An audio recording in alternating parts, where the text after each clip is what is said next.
Acabei de fazer o convite. Pronto, Gabriel, a câmera está virada. Agora.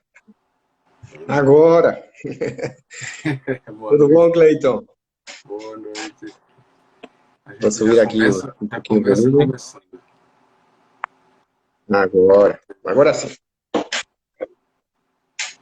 Boa noite, só quero agradecer por ter aceitado o nosso convite, né, em nome da Unicop, para mais uma noite dessas de troca de conhecimento. Acredito que venha muita informação, que é uma temática, né, que acredito que venha trazer as novidades do mercado, né, da farmacologia para o tratamento da obesidade. Mas antes disso, eu estava dando uma olhadinha aqui no teu currículo. É eu que vou te pedir para você dar uma olhadinha, para você passar para a gente o teu currículo. Porque tem alguns... Pode ser?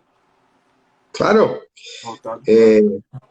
Inicialmente, Cleiton, mais uma vez agradecer a você, a Unicop, pelo espaço, na participação, no convite. Eu sempre fico muito grato por poder difundir conhecimento, transmitir conhecimento para a população. Então, sempre grato por seus convites, por seu tempo. Muito bem, eu sou médico especialista em saúde da família. Além disso, sou certificado pela Sociedade Brasileira de Medicina da Obesidade. Também sou diretor da Pan American Board Obesity Medicine, é a Sociedade Pan-Americana da Obesidade.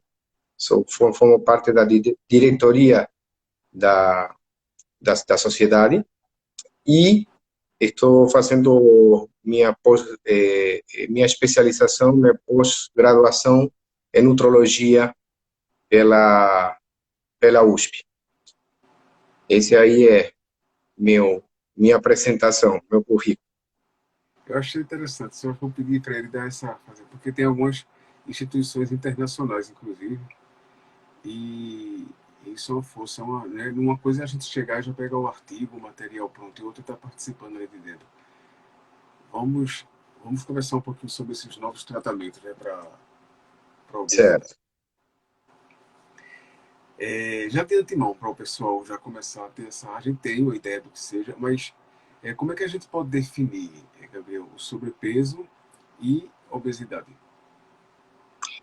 Cleiton, essa é uma pergunta que parece ser fácil em sua resposta, mas que hoje a gente sabe que é muito mais complexa, que é, por exemplo, uma simples ingesta calórica a mais e um gasto menor do que a gente ingere. A obesidade, hoje em dia, é uma pandemia mundial. Nenhum país do mundo tem conseguido frear o avanço dessa pandemia. Todos os esforços a nível internacional, quanto aqui no Brasil, estão destinados fundamentalmente a tentar fazer mudanças na abordagem, no acompanhamento multidisciplinar, fundamentalmente na obesidade. A gente não tem conseguido, nos últimos anos, tentar frear esse avanço na prevalência e incidência de casos de obesidade no mundo. E a obesidade, a gente tem que entender que é uma doença crônica, multifatorial, certo? Que se caracteriza em sua base fundamental, em sua essência, por uma desbalanço calórico, uma ingesta calórica a mais e um consumo dessa ingesta calórica a menos. Consumo mais do que gasto. E, portanto, na base fundamental da obesidade existe essa questão. Só que nesse contexto existe um conjunto de fatores que interferem também. Por exemplo, fatores genéticos. A gente já sabe que temos famílias de obesos. Temos também fatores hormonais que interferem na obesidade. Fatores como, por exemplo, cortisol, alto, estresse, nível elevado de insulina em pacientes com resistência insulínica, insônia, problemas de insônia também interferem com a obesidade. Enfim, fatores ambientais, fundamentais, comportamentais, também são importantes. Então, a obesidade é uma doença multifatorial e crônica. Somado a isso, a Organização Mundial da Saúde define a obesidade a partir de um índice muito conhecido, que é o índice de massa corporal, que relaciona o peso dividido a altura ao quadrado. A partir desse índice, a Organização Mundial da Saúde classifica os pacientes em sobrepeso e obesidade. Quando esse índice está acima de 25, a gente fala de sobrepeso, e acima de 30, a gente fala de obesidade. O maior valor desse índice, maior a gravidade da obesidade e maior o risco das doenças associadas com a obesidade. Por exemplo, doenças cardiovasculares, infarto, hipertensão, diabetes, AVC, aumento da incidência de cânceres, ovário, útero, próstata, cólon, mama, enfim, muitas doenças consequência da obesidade e do grau da obesidade.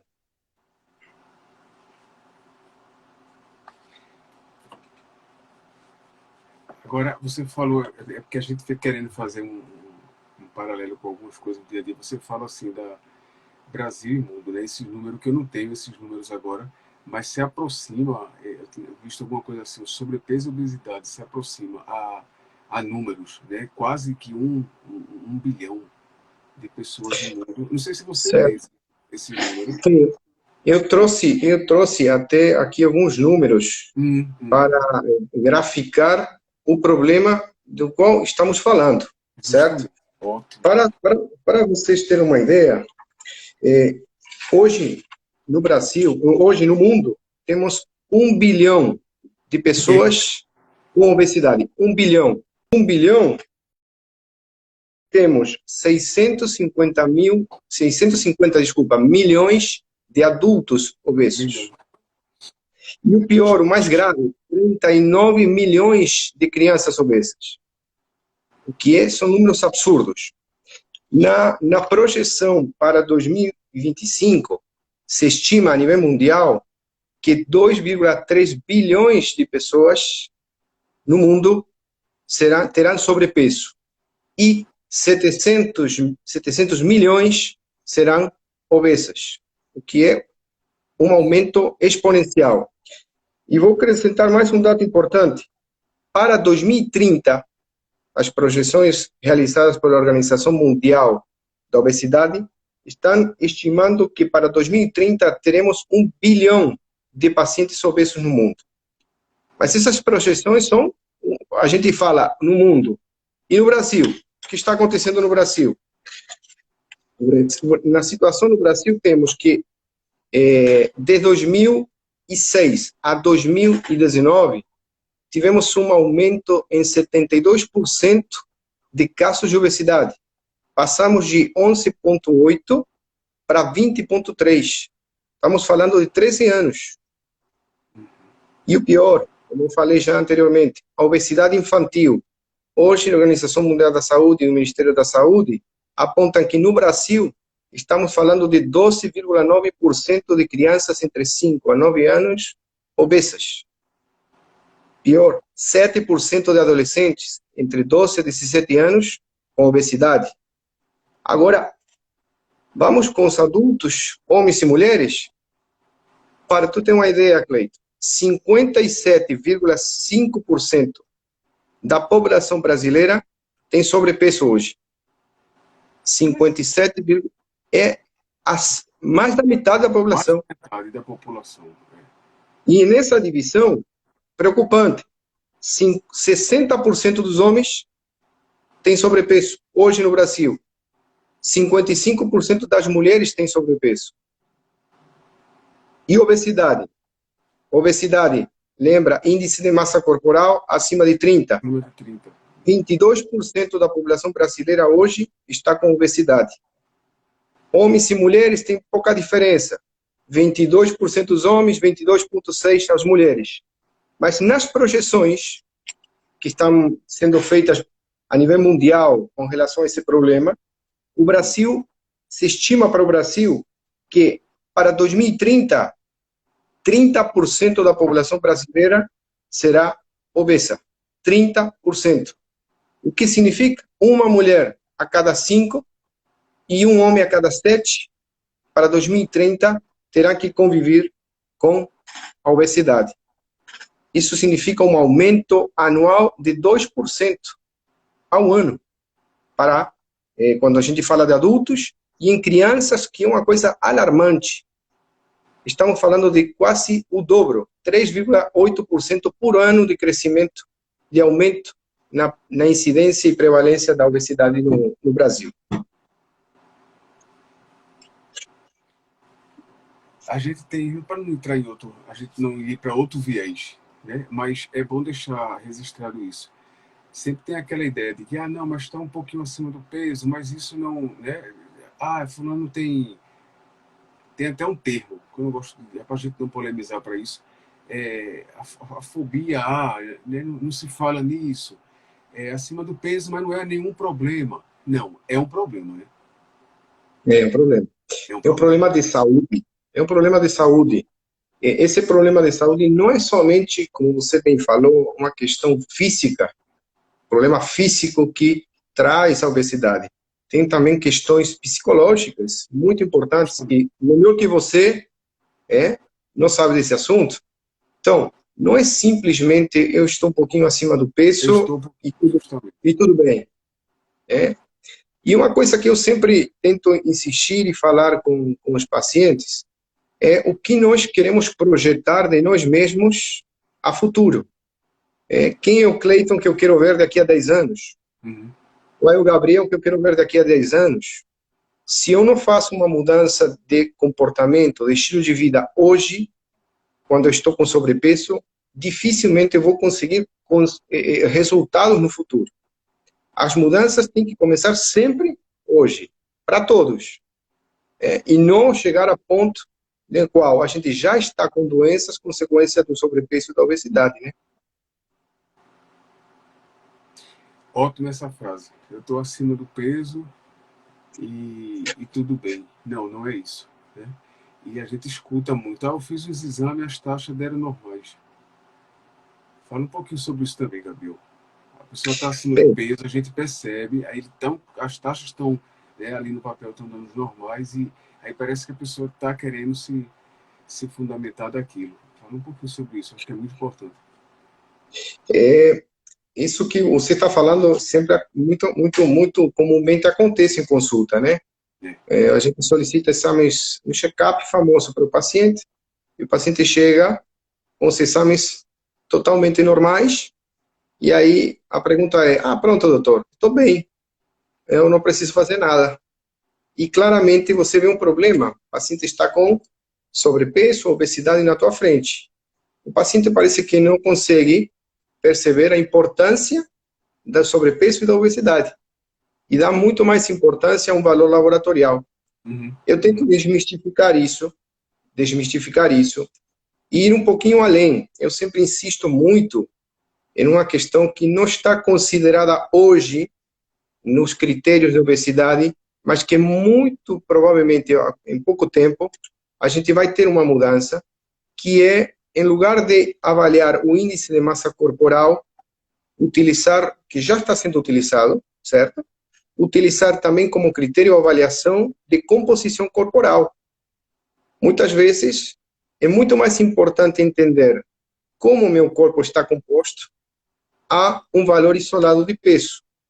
O peso é resultante de uma composição corporal, onde a gente tem tecido gorduroso, massa magra, água, osso. Essa composição corporal é muito mais fiel em relação ao que eu preciso intervir. Qual é a minha intervenção? Eu quero realmente perder gordura, mas ao mesmo tempo eu quero recuperar massa muscular, que é o que habitualmente acontece. O paciente obeso tem certo grau de sarcopenia, de perda de massa muscular. E esse desbalanço perpetua o ciclo da obesidade. Então, focar um pouco mais na composição corporal, insistir na mudança de hábito, insistir que as mudanças são além de um resultado laboratorial. Eu não preciso esperar um resultado laboratorial alterado para eu pensar que agora sim tenho que mudar. A mudança tem que ser antes. Só lembrando ao pessoal, eu não fiz esse aviso logo no início. Quem tem alguma dúvida, pode mandar a pergunta, né, pelos comentários. Sim. Se for possível, a gente vai respondendo, vai trocando ideias. Né, quem tá nos acompanhando. Ótimo, né? Ótimo isso. Então, vamos começar a falar do tratamento. Né? Como tratar a obesidade? Bem, o tratamento da obesidade, Cleiton, ele tem, em princípio, eu colocaria 6 pilares para o tratamento. 6. Temos 2 pilares que são fundamentais, imprescindíveis, sempre tem que estar presentes. O primeiro é uma alimentação saudável. Estamos falando sempre partindo do princípio de um paciente que está com sobrepeso e obesidade, né? Nesse paciente, a primeira intervenção é uma alimentação saudável, fundamentalmente hipocalórica, com alimentos com índice glicêmico baixo, evitar alimentos ultraprocessados. Então, alimentação é fundamental. Como comer, quando comer e o que comer. Esses 3 pontos são vitais para qualquer intervenção em sobrepeso e obesidade. Obviamente, aqui é muito importante entender, como eu já falei no início, que o tratamento da obesidade ele é multidisciplinar. Não é um médico que vai resolver isoladamente o problema. Aqui a gente precisa de psicólogo, precisa de nutricionista, precisa de educador físico. Todas as áreas relacionadas com o tratamento da obesidade são importantes. E aqui na questão alimentar é fundamental a participação da nutricionista para orientar de forma individualizada a melhor dieta para esse paciente. Não existe uma dieta padrão. Não existe aquela dieta que vai resolver a situação de sobrepeso e obesidade de todos os pacientes. Cada dieta tem que ser individualizada e analisada em conjunto com o nutricionista para ver qual é a melhor opção para esse paciente. Então, primeiro pilar, alimentação. O segundo pilar que vem junto é a prática regular de exercício físico. Falo exercício físico porque a definição de exercício é aquela atividade física relacionada à perda de peso, com um objetivo. Atividade física pode ser uma caminhada, certo? Quando a gente fala de perda de peso, nós precisamos um programa, um projeto de trabalho para atividade física. E existem inúmeros tipos de exercício, de atividade física, de exercício físico para tratamento da obesidade, alguns com um benefício maior que outros. Então, aqui, o preparador físico, o educador físico é fundamental no acompanhamento dos pacientes com obesidade, certo? O trabalho de força muscular, o trabalho de treinamento intervalado de alta intensidade, o trabalho cardiovascular, certo? Tudo isso tem muita importância na hora da perda de peso e relacionado com a atividade física. Então, esses 2 pilares fundamentais são a base. Alimentação, atividade física. Vamos para o terceiro pilar, importantíssimo, que é a terapia comportamental. Entender os processos que estão por trás do comportamento que influenciam o aumento de peso desse paciente. Tratamento da ansiedade, tratamento da depressão, tratamento de compulsão alimentar. Tudo isso é muito importante. E aqui, o psicólogo é fundamental. Necessitamos de um psicólogo que acompanhe e identifique claramente e ajude no processo de tratamento da obesidade. Terapia comportamental, importante. O quarto pilar para mim também muito importante e tem a ver com a correção de fatores associados à obesidade que estejam piorando a minha obesidade, ou que não me permitam emagrecer mais facilmente. Por exemplo, controle de estresse. Se eu sou um paciente muito estressado, muito ansioso, meu nível hormonal de cortisol, naturalmente ele vai subir. E níveis elevados de cortisol impedem a perda de peso. Tudo pelo contrário, ajuda a acumular peso. Mesma coisa acontece com insulina. Pacientes com hiperinsulinismo, aumento da insulina por aumento na ingesta de carboidratos, levam a uma dificuldade em reduzir de peso. Então, tratamento de comorbidades, cortisol, estresse, tratamento de hiperinsulinismo, a questão da tireoides, um problema hormonal tiroidiano que precise avaliação, hipotiroidismo com uma tendência a aumento de peso, a relação entre testosterona e estrogênio, fundamental, a quanto maior quantidade de gordura, maior quantidade de estrogênio e menor quantidade de testosterona. Se eu tenho pouca testosterona, minha quantidade muscular vai diminuir, aumentando dessa forma minha gordura e meu peso. Então, a gente precisa fazer uma intervenção direcionada, sim, no quarto pilar, a comorbidades que estejam influenciando minha perda de peso. No quinto pilar, aqui entra a parte farmacológica, especificamente para o tratamento da obesidade.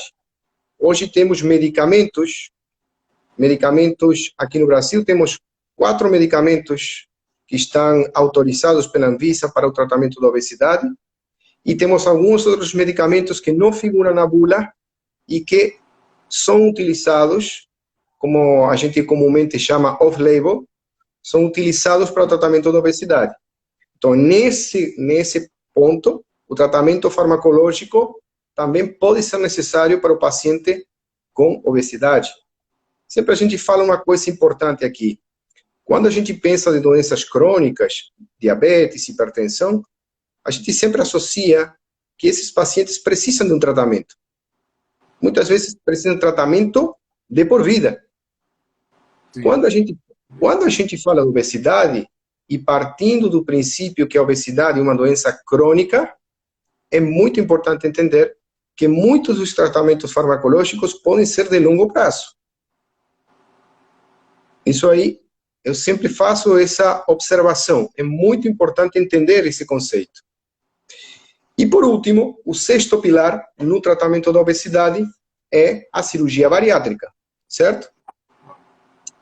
Então, 6 pilares, 2 são fundamentais e os outros 4 dependem da avaliação individualizada do paciente, certo? E uma coisa importante, Cleiton, toda medicação deve ser acompanhada e prescrita por médico.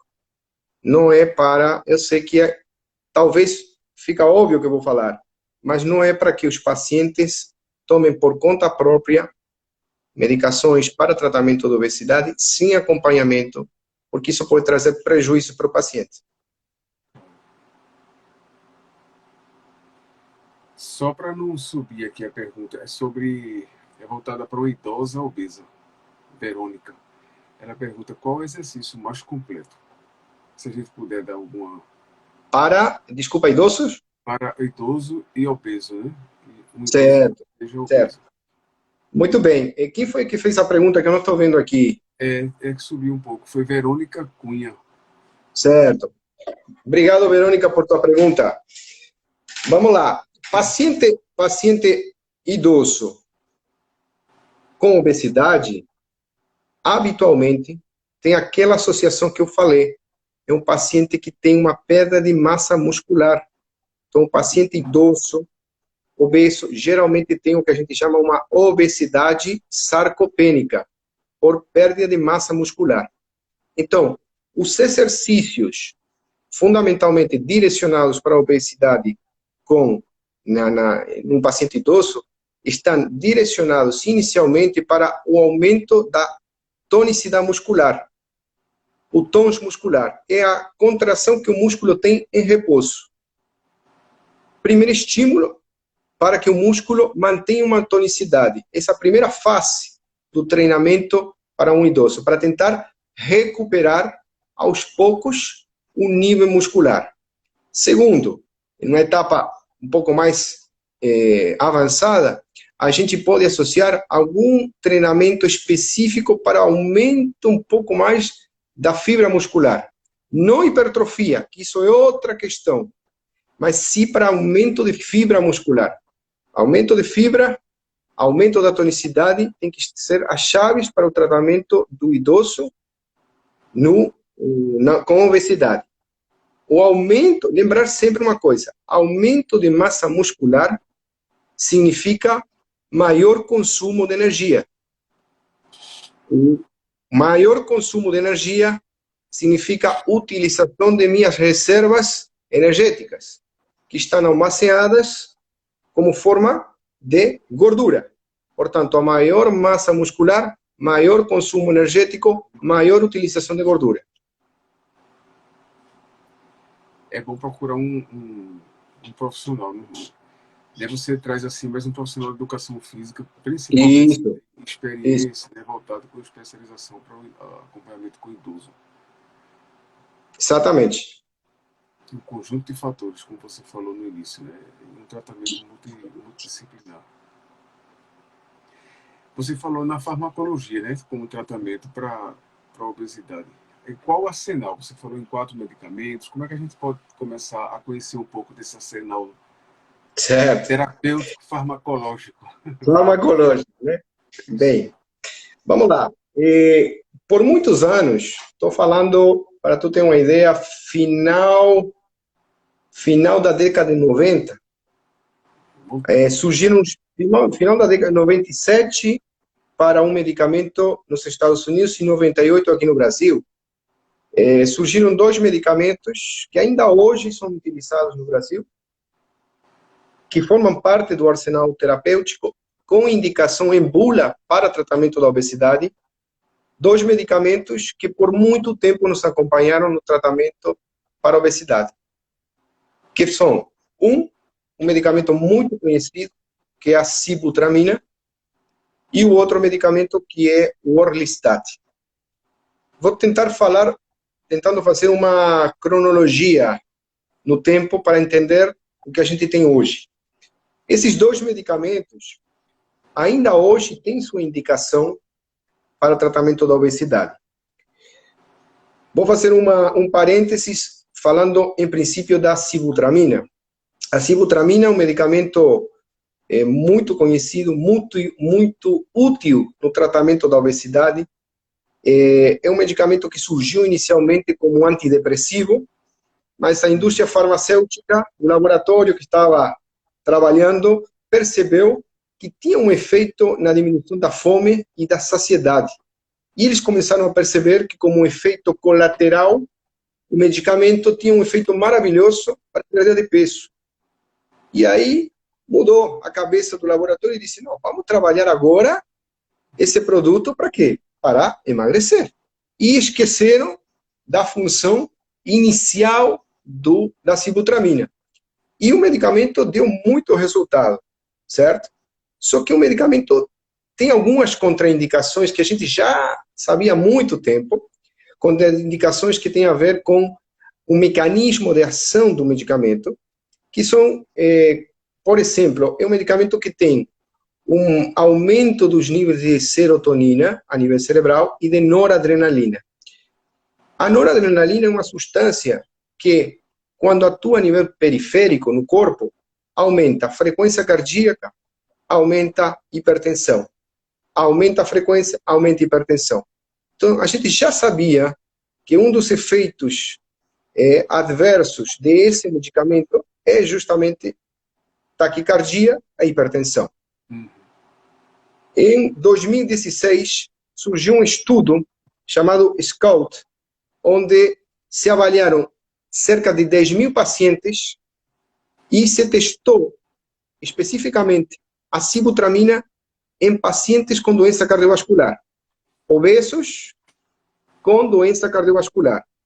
O resultado desse estudo foi terrível para a sibutramina, porque o resultado desse estudo mostrou um aumento de 16% da chance de doença cardiovascular não fatal, falando de infarto e AVC. Resumindo, a sibutramina aumenta em pacientes com doença cardiovascular, importante esse dado, em pacientes com doença cardiovascular, a chance de AVC e a chance de infarto. Isso fez com que a sibutramina fosse banida de muitos países no mundo. Para ter uma ideia, Canadá, Estados Unidos, Austrália, Itália, esses países eliminaram a sibutramina da indicação, baniram a sibutramina. Aqui no Brasil, após esse estudo, não foi banida, mas, em contrapartida, existiu toda uma regulamentação para o controle e dispensação desse medicamento. Por exemplo, a dose máxima do medicamento tem um limite por lei, que são 15 miligramas. A medicação tem que ser dispensada em um receituário específico. Tem que ser entregue para o paciente um consentimento informado dos riscos da administração da medicação. Enfim, com tudo isso aí, você está me dizendo, e qual seria a indicação hoje da sibutramina? Sibutramina é maravilhosamente um medicamento para emagrecer. Ele é muito bom para emagrecer. Em estudos, supera os 7, 8% de porcentagem de emagrecimento há 2 anos. Ele é muito seguro desde que seja corretamente indicado. Ele tem indicação e tem uma contraindicação formal. Se você segue a indicação, a medicação pode ser muito efetiva. Agora, paciente com doença cardiovascular não pode tomar, qualquer tipo de doença cardiovascular, não pode tomar sibutramina. Paciente com hipertensão não controlada não pode tomar sibutramina. Paciente com transtorno bipolar, episódios de mania com depressão, não pode tomar sibutramina porque tem relatos de aumento de episódio maníaco. Enfim, tem suas contraindicações, tem suas indicações, corretamente indicado, em acompanhamento médico, é uma medicação que é efetiva, sim. Qual é a principal vantagem que tem a sibutramina? O custo. O custo. Em comparação com os outros medicamentos que vamos a falar a continuação, o custo é muito baixo. E para vocês terem uma ideia, como dado anedótico, 50% do consumo de sibutramina no mundo é feito aqui no Brasil. Porque foi o que está se podendo usar para isso. Ainda hoje. Tá? Por muito tempo, foi uma das opções que a gente tinha. Então, a gente usou muito, e ainda se utiliza a sibutramina. O outro medicamento que falei, são dos medicamentos da velha guarda, é o Orlistat. É um medicamento Orlistat. Orlistat. Esse medicamento é o único medicamento que, no tratamento da obesidade, que tem uma ação a nível intestinal. Ele inibe uma enzima chamada lipase. O que faz a lipase? A lipase, ela ajuda a clivar os ácidos graxos que a gente consome, permitindo, dessa forma, a absorção da gordura. Quando eu bloqueio essa lipase, o que acontece? A gordura não é absorvida. Então, eu elimino a gordura através das fezes. Qual é o problema? Grandes volumes de diarreia, consequência da quantidade de gordura que você ingere na refeição. Esse é o principal efeito adverso e que muita gente não gosta de tomar esse medicamento. Mas é um efeito que tem relação com a quantidade de gordura que você consome nas refeições. Esse medicamento é via oral, você pode tomar 3 comprimidos ao dia, com as 3 principais refeições do dia, e, obviamente, para que minimizar esse efeito adverso, é muito importante diminuir o quê? A quantidade de gordura que você ingere. Então, você se condiciona com o tempo a diminuir a quantidade de gordura que você ingere para evitar esse efeito.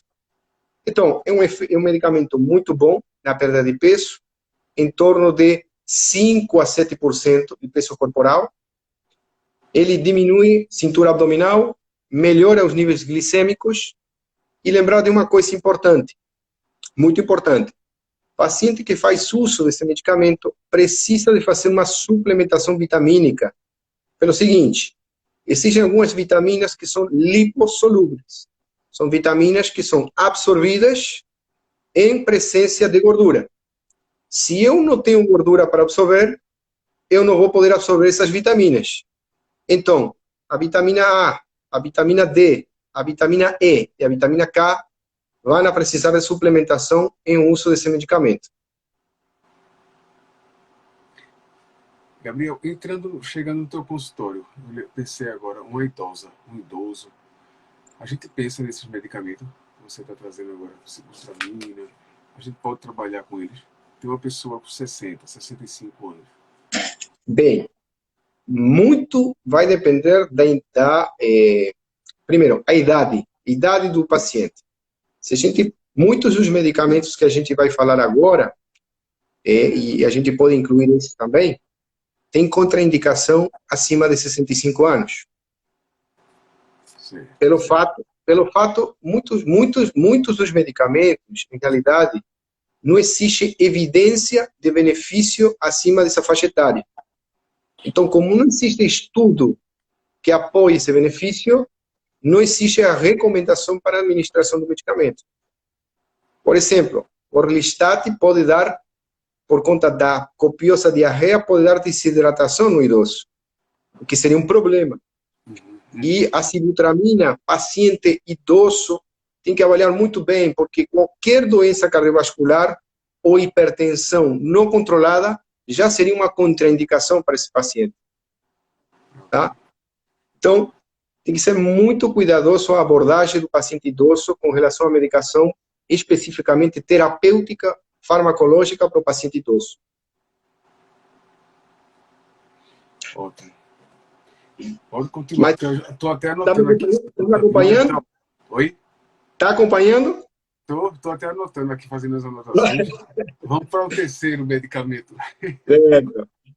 Bem, agora vem uma história recente. Esses são os 2 medicamentos que nos acompanham já há um tempinho. E ainda a gente utiliza. Mas tem, recentemente, estou falando de uns 8 a 6 anos, a indústria farmacêutica começou a trabalhar em um tipo de análogo chamado análogo ou incretino mimético. Incretino mimético. O que é o incretino mimético? O que são as sincretinas? As sincretinas são substâncias que nosso corpo libera ante o estímulo da refeição. Exemplo, eu como um alimento, o alimento chega no estômago, e quando esse alimento começa a passar para o intestino, imediatamente esse alimento estimula a liberação das incretinas. Para que essas incretinas começam a ser liberadas? Primeiro, para estimular a liberação de insulina no pâncreas. Eu comi, preciso de insulina para controlar meu nível glicêmico. Portanto, as incretinas são um sinalizador para as células do pâncreas a liberar insulina. Esse é um principal efeito das incretinas e a principal indicação delas, certo? Mas também tem outros efeitos que a gente foi observando com o passar do tempo. Um dos efeitos mais importantes e que tem relação com a obesidade é a ação das incretinas diminuindo o esvaziamento gástrico. Que é isso? Quando eu como, meu alimento tem um tempo para ficar no estômago. Essas incretinas, quando são secretadas em um valor elevado, elas alentecem o esvaziamento do estômago, fazendo com que o paciente se sinta mais cheio e com uma sensação de saciedade maior. Esse seria um fundamento muito importante para o tratamento da obesidade, porque o paciente come e passa muito mais tempo saciado. Mas, ao mesmo tempo, essas incretinas, através desse efeito a nível do estômago, estimulam a liberação de uma substância, de um hormônio, que vai diretamente para o centro da fome a nível cerebral, dizendo para você, para de comer. Então, as incretinas são fundamentais, são substâncias naturais, e a indústria farmacêutica desenvolveu aquele que imita a incretina, chamado incretino-miméticos.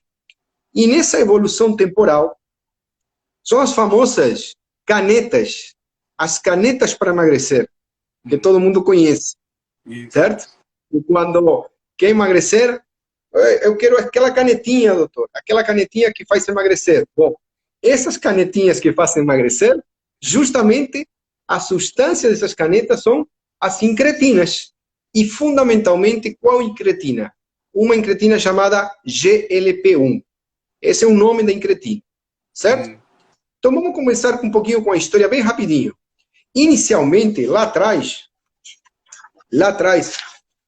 no início, surgiu a primeira caneta para tratamento da diabetes. Lembra que eu falei que aumentava a produção de insulina? Então, é ideal para o paciente diabético. Paciente diabético que precisa de insulina, pronto, eu estimulo a liberação de insulina.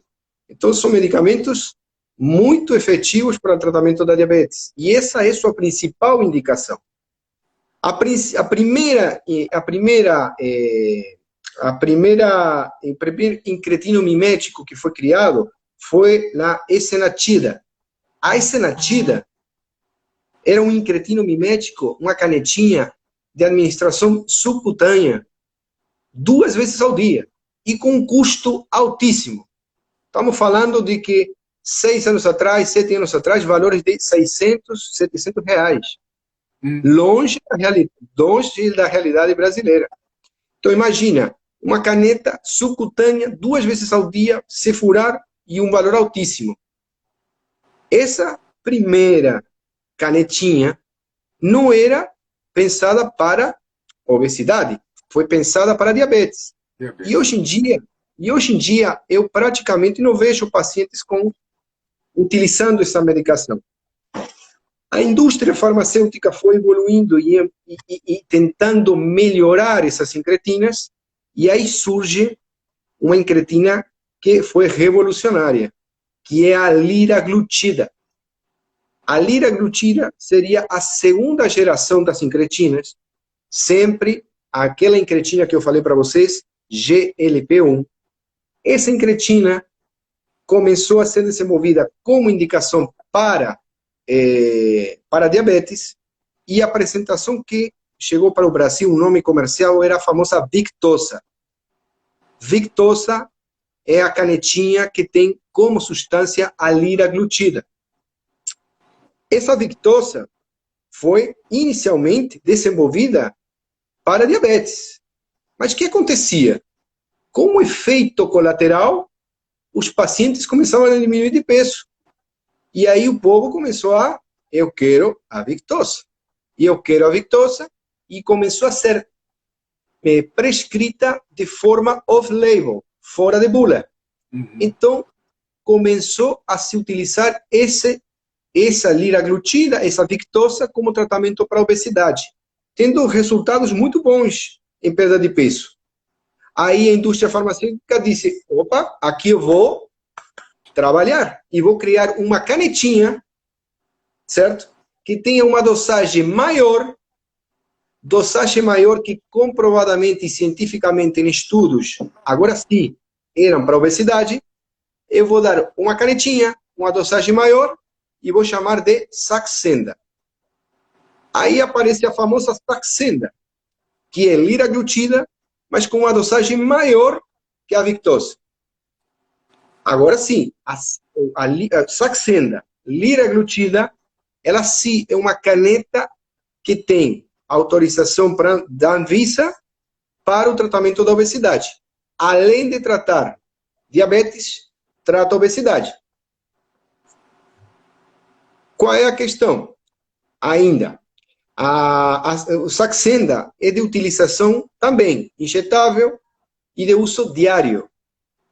todos os dias tem que fazer uma aplicação de Saxenda e com aumento gradual da dose, porque pode dar efeitos adversos, como, sobretudo, questões de índole estomacal, náuseas, pode dar diarreia, constipação, alguns dos efeitos adversos mais comuns, mas tem que ter muito cuidado, porque também pode existir como efeito adverso a pancreatite, uma inflamação do pâncreas com o uso de Saxenda. Então, muito cuidado e importante novamente ressaltar o acompanhamento médico em relação a essa medicação. Mas a questão foi evoluindo, e estamos chegando já agora 2021, bem pertinho, onde surge uma mudança na molécula, e agora, em lugar de ser liraglutida, a gente modificou um pouquinho a molécula e se transformou em uma molécula nova chamada semaglutida. A liraglutida, segunda geração, passou para uma terceira geração, agora chamada de semaglutida. Qual é a diferença entre a semaglutida, Ozempic, é o nome comercial da caneta? Qual é a diferença entre um e outro? A diferença fundamental é a aplicação. Agora, a semaglutida conseguia ter uma vida mais longa e você poderia aplicar a semaglutida semanalmente. Isso trouxe um benefício maravilhoso, porque conseguíamos um controle glicêmico, lembrar que sempre foi, em princípio, para diabetes. Tínhamos um controle glicêmico muito bom, fazendo semanalmente, e em estudos, agora em 2021, foi levado esse estudo que existia com Saxenda para obesos, também foi feito um estudo que mostrou um resultado maravilhoso em relação à perda de peso. Os pacientes chegavam a perder em torno de 10 a 15% do peso corporal. Para você ter uma ideia, Cleiton, nenhum medicamento até esse momento tinha conseguido uma perda de peso tão significativa. Então, 10 a 15%. A semaglutida agora conseguia resultados muito bons em pacientes obesos, e é o mesmo que acontecia com a liraglutida, com uma dosagem maior. A dosagem para o tratamento de diabetes é uma dosagem baixa. A dosagem que consegue esse benefício de perda de peso é uma dosagem mais alta, 2,4. Mas as canetas que nós temos são de 0,5, 0,25 e 1. Então a indústria farmacêutica disse o quê? Vamos criar uma caneta agora com 2,4.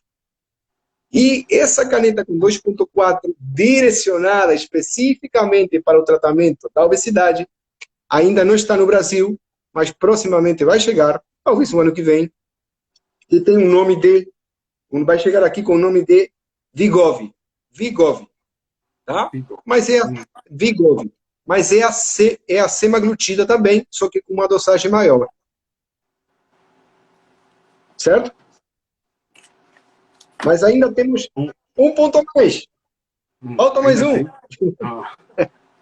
Falta mais um. Porque agora, recentemente, no final de 2021, aqui falamos das os incretinomiméticos.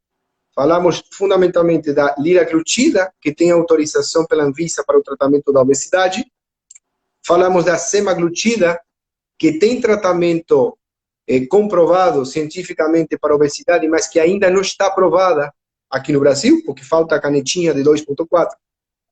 Então, ainda não tem aprovação pela Anvisa, em bula, para o tratamento da obesidade. Mas temos a quarta que não faltar. Lembra que falamos que tínhamos 4 medicamentos que estão em bula? A quarta medicação que foi recentemente aprovada pela Anvisa, final de 2021, é a famosa medicação chamada Contrave. Contrave. O que é Contrave? Contrave é uma associação de 2 medicamentos, de 2 substâncias. bupropiona e naltrexone. É uma medicação, a diferença das canetinhas, que agora é uma medicação via oral.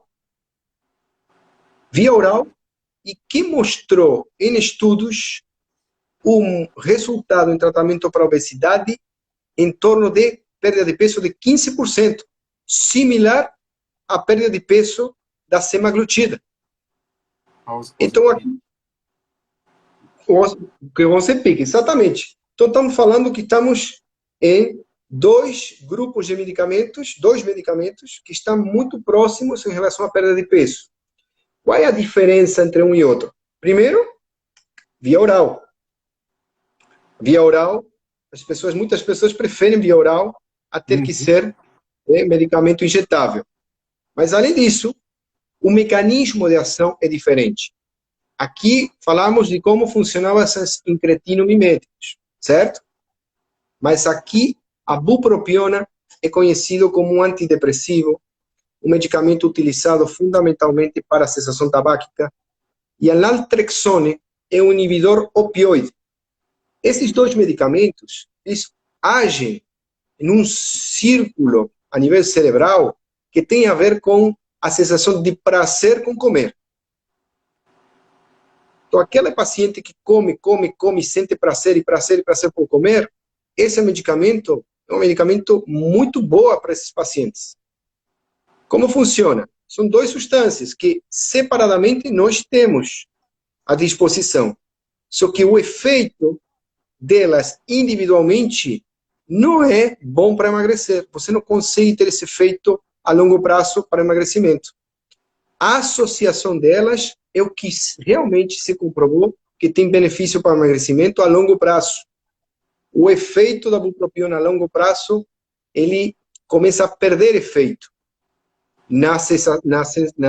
no bloqueio da fome, na diminuição da fome.